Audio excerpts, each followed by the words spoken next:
person we have coming up is David Walker, another person who I personally feel very, very, very lucky to have here. He's doing great work, and I've had the privilege of hearing him speak and read his book, which, by the way, are for sale outside. David describes himself as a liberation psychologist, which is interesting. He's a writer and a musician.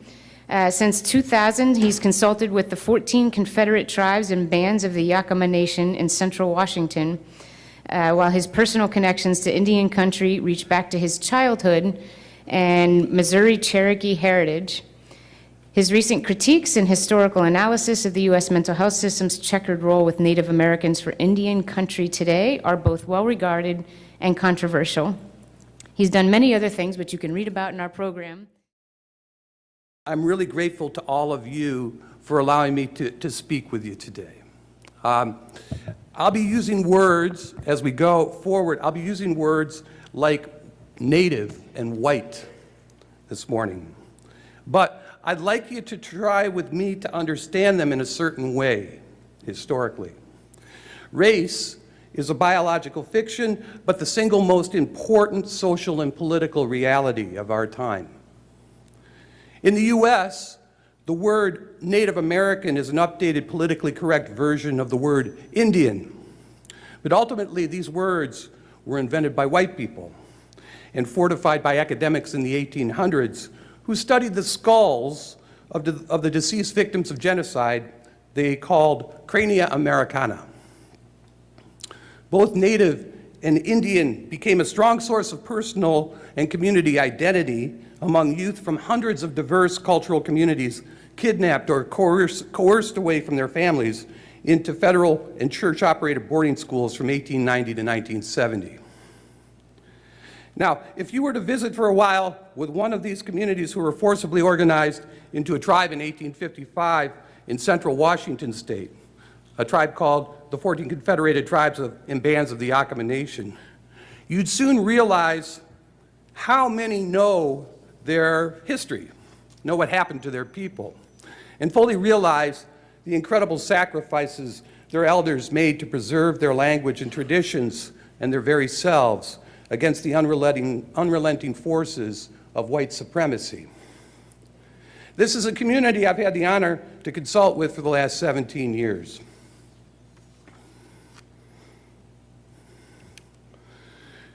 I'm going to ask you to challenge yourselves this morning by considering history not so much as linear, but alive and circling all around us. This is one of many Native views on the matter. Each day is a new day, containing the seeds of the last. Time cycles back and forth. What goes around comes around. We are constantly presented with the opportunity to make each day over again. Seasons change, but our opportunities to reseed the day are given to us with every sunrise. Now, I invite you to look at this picture carefully, not so much in relation to the individuals in the foreground, but for the portrait in the background, the only presidential portrait to currently merit inclusion in the Oval Office, President Andrew Jackson. And the question I have is, while symbolic seeds of white supremacy are being defended and nourished so they can grow, what will you plant and harvest next fall? I'm hoping you'll realize how important understanding history is in relation to each circling day, wherein history repeats. I will seem to speak about the past as I move forward, but I'm asking about the past and the present. I'm suggesting that your own experience with the mental health system is quite comparable with its history among Native people in this country. What does that look like? My appearance is clearly that of an older, let's say well-seasoned, white guy. But for reasons I can't fully comprehend, I've lived many days of my life front and center as an eyewitness to the brutality of racism. All my life, my own white privilege has been juxtaposed with the suffering of the racism I've seen. My eyes are open. I'm not asleep. I feel that the only reason I'm permitted to speak before you today is to bear witness before my Creator to the truth of what I've seen and learned. Additionally, I grew up knowing about our family connection to Cherokee people. I have my paternal grandmother, Donna Smouse Barlow Walker, to thank for creating within me a lifelong engagement with our mixed heritage from the age of 6 years old. I'm not here alone. After I arrived at Yakima Nation, this Blackfoot Cooney man, who is called Long-Standing Bear Chief, became my close friend and challenged me to begin deconstructing and decolonizing myself as a person of mixed heritage. Although he's no longer on this physical plane, I know he's with me and will help me.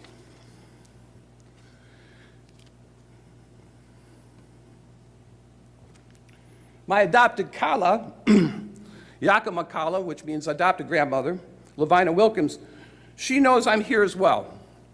She wants me to be sure to mention to you the many snares of the English language that cause us to judge and categorize and label one another. The Yakima expression for leadership is Pinya Iwat Kwa'alani, which roughly means he or she gives it all away. That is, a true leader is willing to sacrifice all they can for the good of the people. To arrive at this state is a lifelong endeavor, and she's encouraged me to give all that I can in what I have to say. That way, I don't need to be so ashamed of the many mistakes I've made along the way at Yakima Nation. So, to begin, we need to fully reject the short-term memory issues from which our society suffers. We need to take the long view of the days we keep reliving. So let's begin recollecting. Here's a translation from the Spanish diary of Christopher Columbus, written shortly after his first encounters with native people, the Taino people, in what is now the Dominican Republic. Weapons they have none, nor are they acquainted with them, for I showed them swords which they grasped by the blades and cut themselves through ignorance. The people here are simple in warlike manners, as your highnesses will see by those 7 which I have ordered to be taken and carried to Spain in order to learn our language and return, unless your highnesses should choose to have them all transported to Castile or held captive in the island. I could conquer the whole of them with 50 men and govern them as I please. And this Columbus did, becoming governor of Hispaniola. Under his 25-year tenure, 85% of the 3 million Tainos were wiped out by starvation, enslavement, and disease by the early 1500s. The few surviving Taino were forcibly converted to Christianity. Their medicinal practices were lost. Their spiritual ceremonies using cahoba, the powdered seed from the cohobana tree, a psychedelic which put Taino medicine people in touch with the spirit world, were suppressed, forgotten, or abandoned.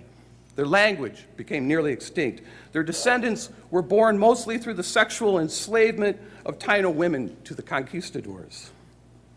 The seeds of their destruction are those of our own impending annihilation. They're here inside each one of us.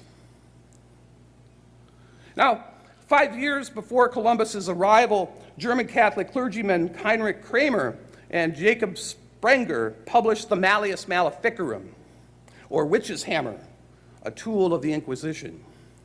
I consider the witch's hammer the earliest version of today's mental health diagnostic systems, like the DSM and the ICD-10.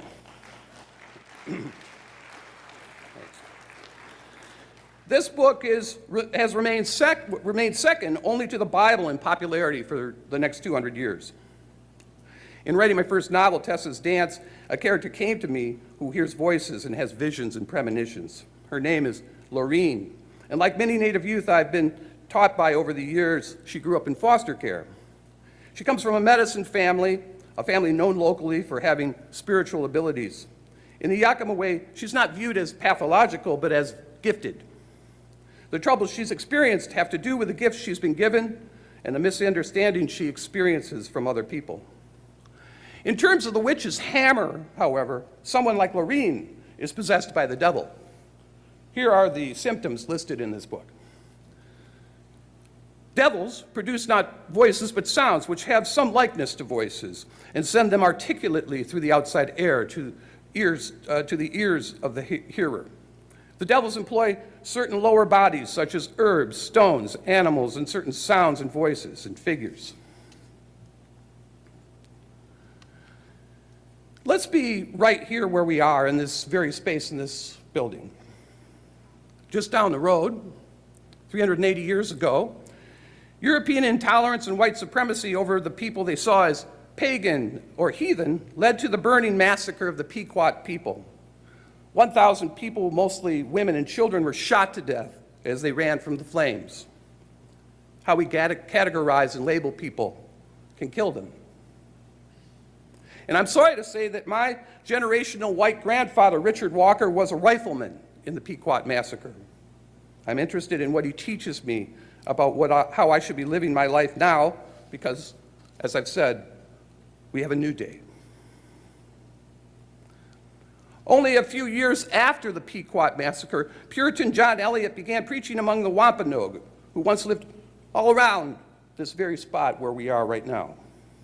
He became convinced that these native people, these pagan savages, possessed a soul worth saving. And this was a new idea, but flawed, that a heathen soul might be saved. It is a belief that is at the heart of the history of the U.S. mental health system in general and in Indian country.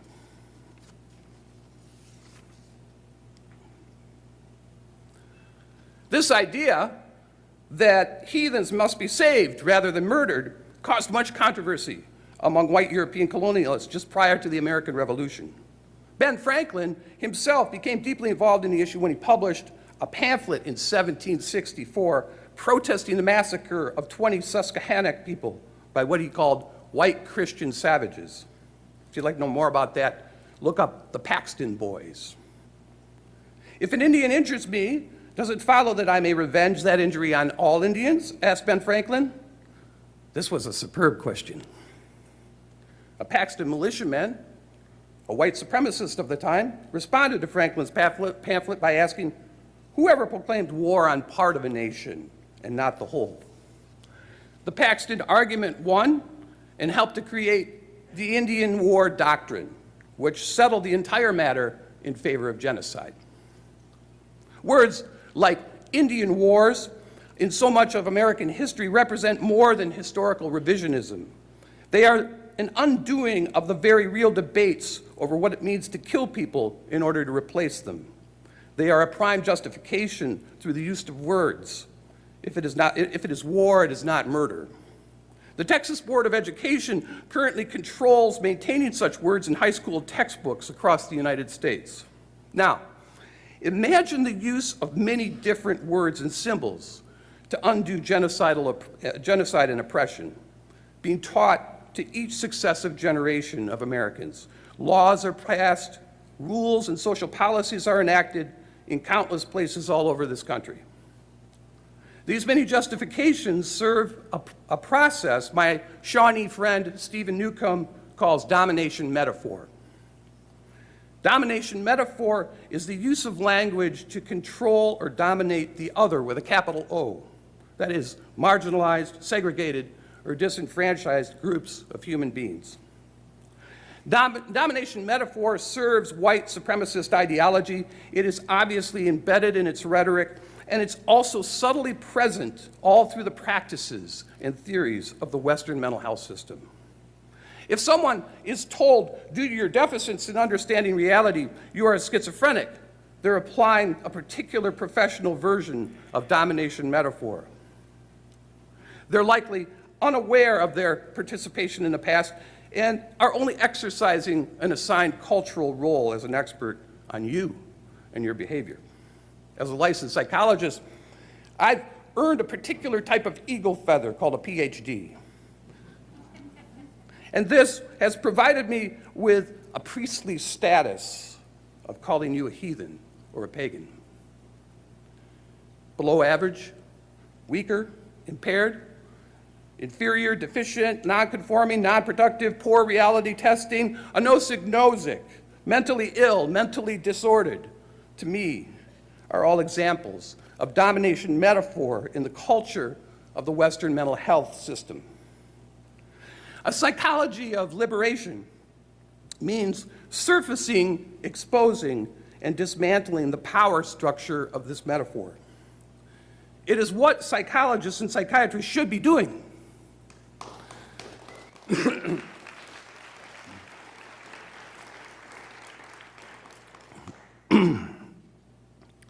It's the heart of evidence-based practice to uncover and weaken the metaphor of domination within our own selves before we can ever help others to see how it's affected their lives.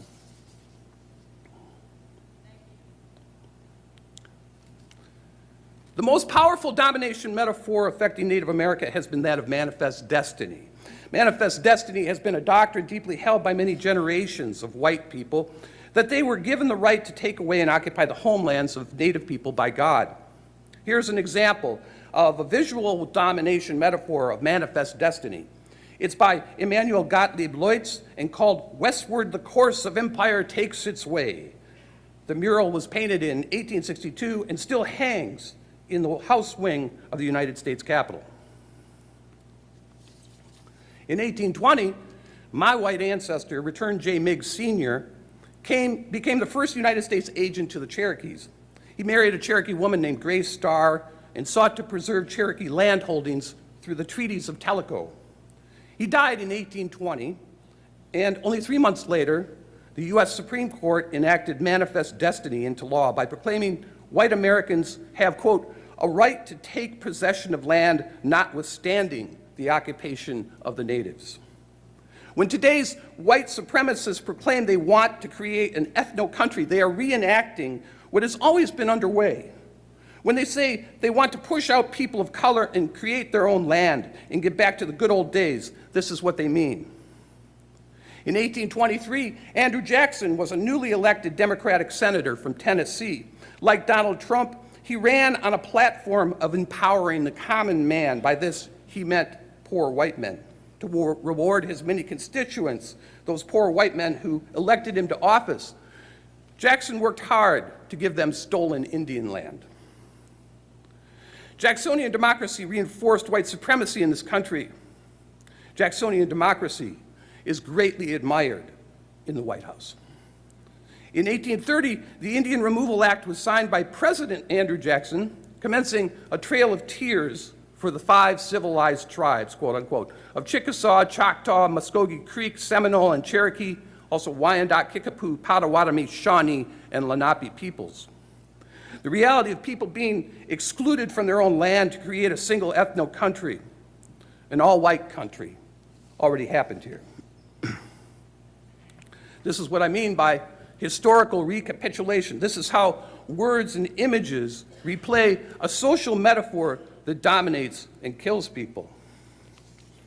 In 1839, my ancestors were forced to walk what became to be called the Trail of Tears, along with 16,000 other Cherokee people away from their homelands in Georgia, North Carolina, and Tennessee. 2,500 people perished on that forced march. Return J. Meigs IV, the grandson of Return J. Meigs Sr., married Jenny Ross, the Cherokee daughter of John Ross, whose mother, Quaty, died of pneumonia on the trail. Now, I'd never heard of my Meigs ancestors before until Jenny Ross came to me in a dream in 2002. I've heard voices, I've been told things through dreams, and I'm here with you as a peer.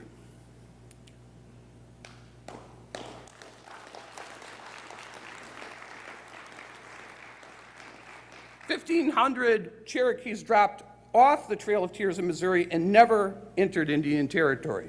Elizabeth Jane Albina Alexander Barlow, that's quite a mouthful, another of my Cherokee grandmothers, was encouraged to sign the government rolls for the Oklahoma Cherokee Nation. But if she signed those rolls, she would have been forced to move into Indian Territory with her family, so she hid away who she was. Cherokee women intermarried with white men in Missouri worked hard to keep their stories hidden and to just pass white, always under tremendous fears that they might be discovered and taken from their children or their children taken from them. Elizabeth Jane is buried in an unmarked grave in Stillwater, Oklahoma. On behalf of my family, I reclaimed her and Elizabeth Gibson as my Cherokee grandmothers in a sweat lodge with Eduardo Duran, Joe Stone, and other Native friends in 2001. In Blackfoot, there is a saying, Niksokuwa, all my relatives. In Lakota, we would say, Aho Matakwisin, and mean the same thing. And this is a way we recognize that we are all members of one human family. The disruption of the Trail of Tears created many Cherokee factions that worsened with the U.S. Civil War. The Cherokee Nation literally broke apart, with some siding with the Union and others who adopted black slavery siding with the Confederacy. After the war, all Cherokees were punished severely by the federal government in having their reservation lands taken away. It didn't matter what side you were on. This left the Cherokee people in Indian Territory destitute and starving. You can see that Elizabeth Jane Barlow might have been among them had she signed the Cherokee rolls. They'd lost their ancestral home. There were now haves and have-nots. Their matrilineal clans fell apart, and the powerful mothers were compelled to give way to European forms of patriarchal family. The traditional connections between people became frayed and destroyed. These effects began to cascade down through the generations. Many people were now displaced, orphaned, rejected, disabled. It was in this dire circumstance that the Home for the Insane, Deaf, Dumb, and Blind of the Cherokee Nation opened in 1877, the first mental health institution in Indian country. By the 1890s, a social movement had emerged among white people to civilize the Indians they'd made poor, destitute, and displaced. Numerous federal policies of forced assimilation were developed. One focus of this movement was to improve their mental hygiene. There were many resistors to this social movement. There were many people fighting the tyranny of this benevolence. Nonconforming women refused to surrender their children to the boarding schools. Marginalized Native men fought back when white people cheated them. The disabled no longer had family to take care of them and had become homeless and indigent. Also, oil was discovered on what was thought to be worthless land given to the Native people. This is how many Native people became targets for being sent off by the Indian agent and even their own families to the Hiawatha Asylum for Insane Indians, the only facility of its kind. It opened in 1899 and closed in squalor and scandal in 1933 with the discovery that in truth it housed quote-unquote sane Indians. The inmates were found chained to their beds, some for so long that the chains had become embedded in their skins. Few people ever succeeded in leaving Hiawatha. Its cemetery of over 200 graves is all that remains in the middle of a golf course in Canton, South Dakota. The graves there were formerly blessed through the ceaseless efforts of Harold Iron Shield and psychiatric survivor Pamina Yellowbird in 2001. Hiawatha Asylum has been a subject of great fascination for me. The mental health intake forms used there are a little different from what is mandated procedure today within the Indian Health Service Behavioral Health Manual. Inmates were labeled individually as melancholic, feeble-minded, or manic. This was on another day, but we're now living on this day, remember? But every time a Native youth introduces themselves to me by saying, I'm ADHD, or I'm bipolar, or I'm PTSD, I think about Hiawatha Asylum. While Hiawatha was still operating, the domination metaphor was continuing to enter the fledgling U.S. mental health system. This is a page from the first statistical manual for mental disorders created in 1918, a closer ancestor of the DSM and the ICD-10 than the witch's hammer. It tabulated what were called the racial characteristics of inmates in order to serve the interests of the American eugenics movement. This movement is likely familiar to many of you and sought to breed out of the U.S. population the metaphor of mental illness and deficiency, thought to exist within another metaphor, a socially constructed category called race. The words and categories of the U.S. mental health system led to the sterilization of thousands of Native women across the country. Race psychologists of the 1920s and 1930s entered American Indian boarding schools seeking to prove what they already believed, that Native children were inferior. Psychology's participation was widespread, one of numerous skeletons in our professional closet. From this, an intergenerational belief system grew that I've encountered among Native youth today, a belief that they are somehow inferior. This is what they've been told by some of their elders. This is what they've heard from some school personnel who still reinforce this racist lie and tell these youth not to aim too high. Conservative psychologists like Richard Herrnstein and Charles Murray, authors of The Bell Curve, the most popular psychology book of the 1990s, sold at Walmart and Kmart, used this old pseudoscience, this racist mythology, to persuade the public of their racist beliefs. Their book is considered reliable information by the white supremacist movement. Donald Trump has said that he was born smarter than other people. This is how the mental health system has reinforced his convictions. Can you repeat that, please? Donald Trump has said that he was born smarter than other people. This is how the mental health system has reinforced his convictions. With tribal permission, I took several students out to the mission boarding school at Yakima Nation several years ago. It's a place that figures prominently in my novels, and many community members won't even go there because they believe it's haunted. I once worked with an elder who said she witnessed her own sister get raped one night on this front porch. My students were non-Indian, non-Native, but they were quite afraid as we walked up closer. All of them claimed they didn't believe in ghosts, and yet they didn't want to come close to that porch. To become less afraid, we have to come to terms with the ghosts that are haunting our days. The Indian Health Service, or IHS, Division of Behavioral Health, mandates the labeling of Native people for their emotional or behavioral troubles using these documents. Actually, I'll just note right now that this is a process that's going on all around the world with Indigenous people. Now, these are updated versions of the statistical manual that was created in 1918. They're the germinated seeds of the witch's hammer, and they have grown and grown in our contemporary times.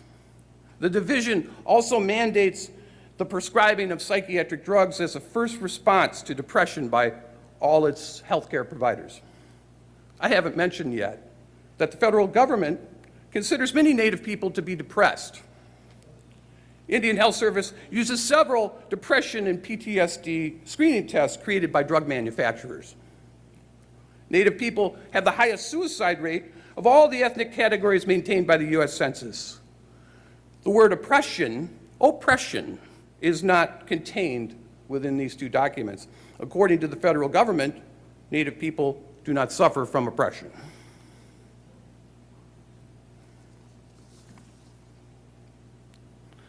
This is a drawing created with a black Bic pen inside a prison cell by a Native youth who is a former gang member. It was gifted to me by his family. Native people suffer more physical violence and with a greater degree of injury than any ethnic category tracked by the U.S. Census. The great majority of the violence they suffer is perpetrated by people from outside their communities. This is how it's always been, but it's not how it always has to be. This young man was labeled with oppositional defiant disorder and bipolar disorder. To me, he's responded with great strength and resiliency to the domination metaphor through his art. He's holding on to who he is while you and I figure out who we are. The youth of Yakima Nation have taught me much more than earning my PhD, my academic eagle feather, ever did. Don't get me wrong, I'm glad for this feather, but I have to recognize who my best teachers have been. I came to love them very much and wanted to make them heroes in the books I wrote because they don't usually see themselves that way. I brought a few copies with me. In Yakima, Ink Atawimash means I love you. Although much of the human suffering we experience is fueled by hate, I believe that love always wins, eventually. But this requires us to face each day as though we might not see the next, and to live accordingly. So I'm saying ink atawi mash to you this morning, and also kwala, which means I recognize the time you've made for me and the attention you've given me, and will look forward to returning it. There's no word for thank you in Yakima. It's assumed that we are all here to give all that we can to one another because, after all, we're all related. Niksokuwa, say the Blackfoot Pikuni. Aho Metakwiasan, say the Lakota. Kwala, say the Yakima. Wado, say the Cherokee. And this means thank you very much.